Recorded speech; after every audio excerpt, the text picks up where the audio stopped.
Assalamu alaikum. Hello, my dear students. How are you? I hope you all are fine. I am fine also by the grace of Allah.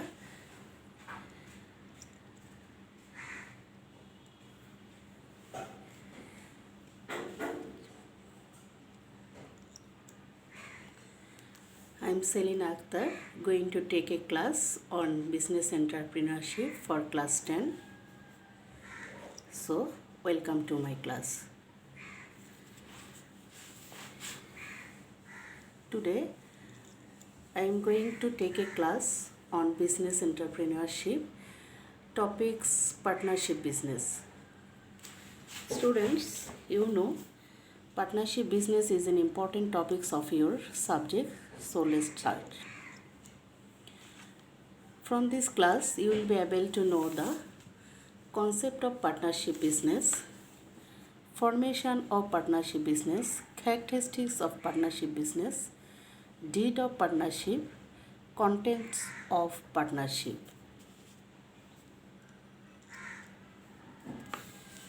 Concept. Generally, when more than one individual willingly comes together to form business on the basis of partnership deed, it is called partnership business. As per Partnership Act 1932, more than one individual means minimum 2 and maximum 20 partners. And if the partnership is for banking business, then the maximum number of partners should not be more than 10.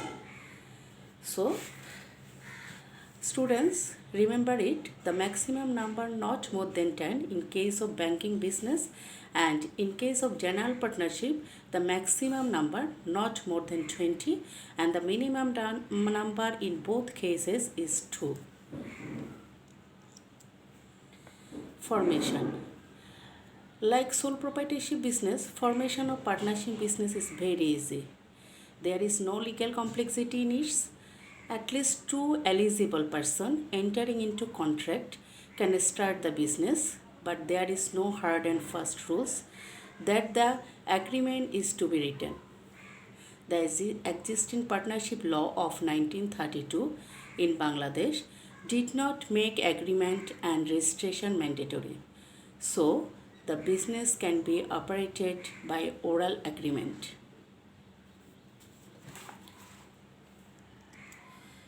Now come for characteristics.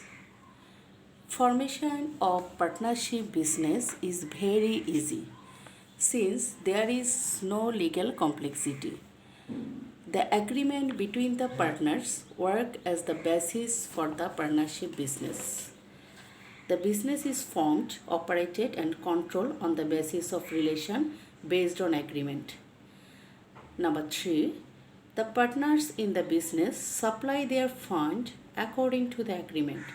Profit as well as loss business is also distributed according to the agreement. Number 4. The business is formed on the basis of reliability and trust on each other, and the success of the business is also dependent on this. On the other hand, partnership business gets dissolved if there is any unreliability, mistrust and argument among the partners. Number 5. Registration of partnership firm is not mandatory, but the registered company enjoys some facility over the unregistered companies. Registration does not make it legal entity, so the business cannot be run on its own name. It's considered that all the business transactions have been made personally on behalf of the partners. The existence of this business depends upon the willingness of partners since it has no legal entity. So the students, you must know that registration of partnership business is not mandatory.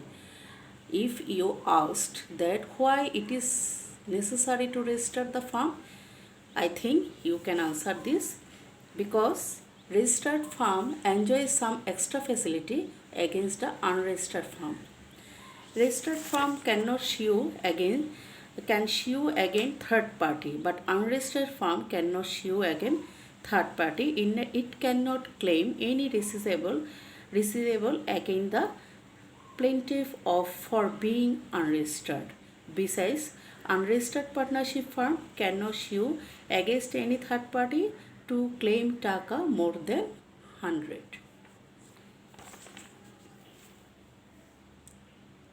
Let's start for another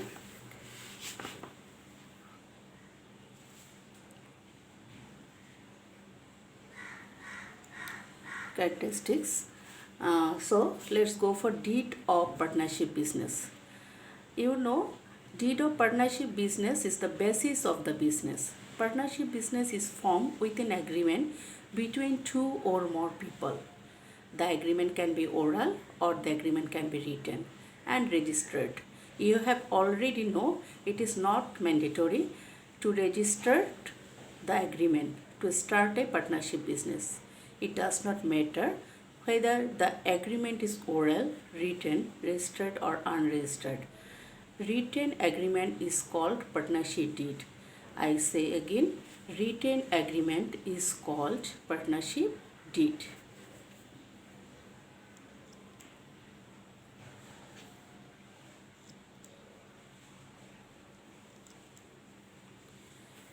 Now, contents of deed. Deed of agreement is treated as the guideline of partnership business. Generally, the following issues are stated in the deed of agreement. Number 1, name and address of the partnership business.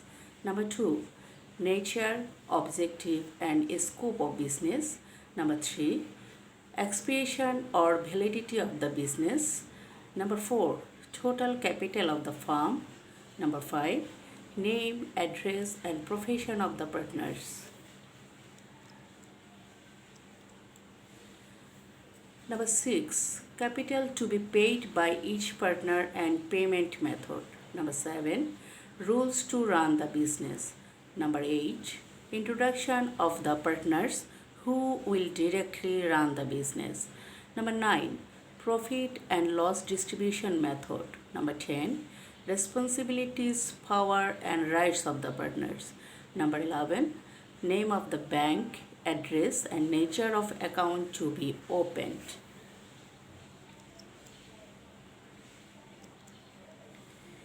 Number 12, name of the partners to operate the bank account, guideline to include new partners and exclusion of existing partners.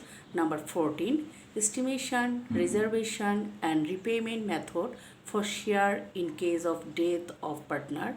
Number 15, retirement and dismissal process of partner. Number 16, solution method for future contradiction. Number 17, method of dissolution of partnership business. So students, I see formation of partnership business is very easy and it has no legal complexity, and its characteristics said that its dissolution is also easy. It is a mutual trust business. It is based on agreement and mutual trust, and the written agreement is called deed, and the contents of partnership business I have already discussed here. So the time for evaluation. I think you have understand my lessons. If you understand, find out some advantages and disadvantages of partnership business. And if you have any question, you may ask me in your group, that is messenger group. Till then, stay home, stay safe. Thank you.